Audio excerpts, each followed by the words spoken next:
Adiós para siempre. Roxanne. We are living in a material world, and I am a material girl.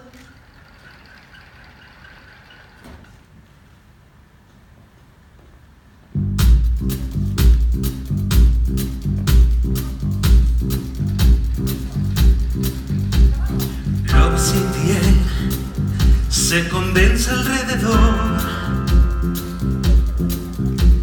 Sientes el amor, surge en cada habitación.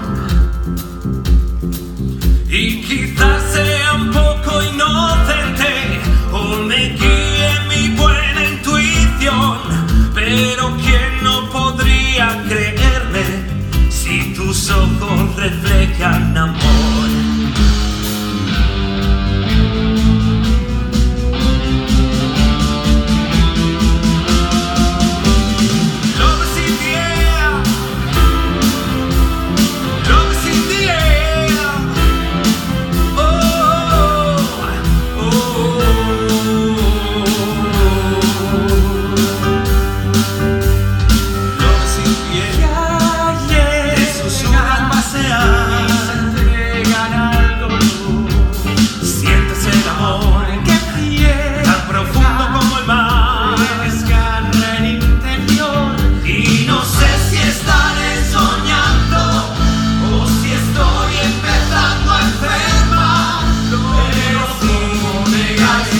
No